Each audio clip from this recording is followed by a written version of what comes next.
You can create a wonderful Regency-style bonnet using straw hats that you purchase at your local value store. By simply pinching and shaping these hats, we can create a real period look. Now I've downloaded a few reference pictures from the internet that give me an idea of where I would like to place the artificial flowers and ribbons. I've also purchased a glue gun, which helps speed up the process, and I won't have to use any needle and thread to create these wonderful bonnets. The first thing you want to do is to begin to reshape the straw hat by pinching the back and then inserting some garden wire. We can place it through the straw and twist it about an inch apart in two places. That'll give a good solid base to the bonnet. And actually in 1800, bonnets were mostly worn during the day, but at night more exotic hats and turbans were usually seen. I'm taking part of a strip of cream ribbon and just glue gunning my first little strip around the crown of the hat. You can easily create a few bows yourself and glue gun them in place and cover them with some of the artificial flowers.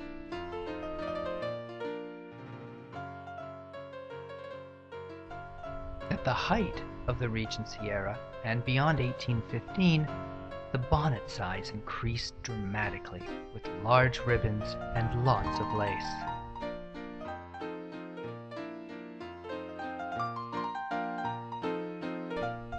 Now just for fun, I'm going to take about a 2-foot strip of flowered fabric and pleat it up backwards using my glue gun to quickly set the fabric. This will just be a fun detail that I'm going to hang from the back of the hat, again holding in place with a few spots of hot glue.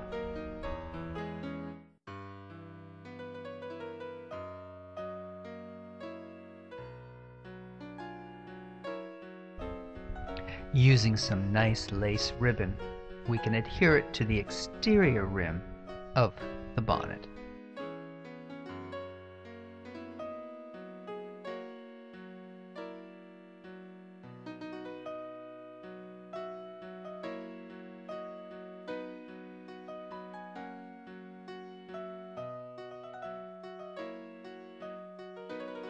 Already you can see a beautiful feminine looking period hat is starting to shape up. Always disassemble your artificial flowers so then you have complete control of where you'd like to place them.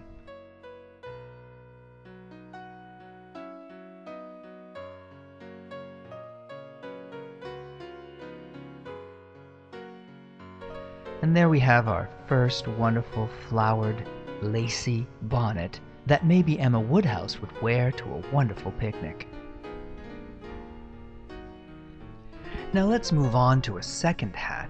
You can see this one has been a bit worn, but I'll easily be able to cover up those edges with lace. I want to create a little bit more of a whimsical hat, possibly for Mrs. Bennet. This time I've twisted and tied the wiring into two places in the back, and then thread through a nice piece of ribbon. I'll be able to cover up those ends with my nice lace trimming.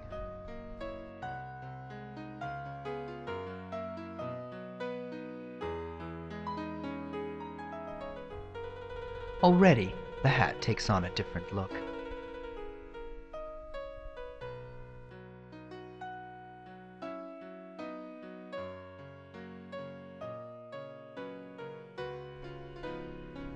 After adding a little hot glue, I can insert some of my artificial flowers into the back section of the hat.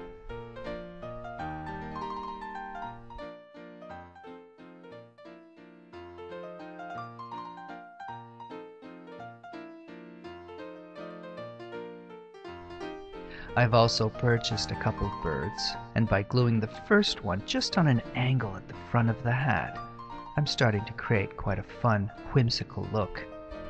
Once I cut some of the artificial flowers off, I was left with a bit of wiring. And by just twisting an L shape at the bottom of the wire and leaning it against the shoulder of the bird, I'm going to get a nice support as I glue it into place. Then the second bird can be glued to the top of the wire, creating kind of a flight in motion look.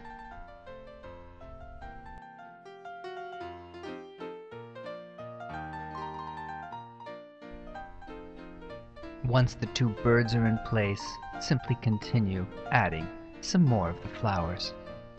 This is a real fun hat that certainly will be a conversation piece for Mrs. Bennet. Let your imagination fly and put together all kinds of different colored hats that might match, in fact, your Regency dress. One of the straw hats I simply spray painted black and added a rosary and a Bible, and the Reverend Mr. Collins was ready to go.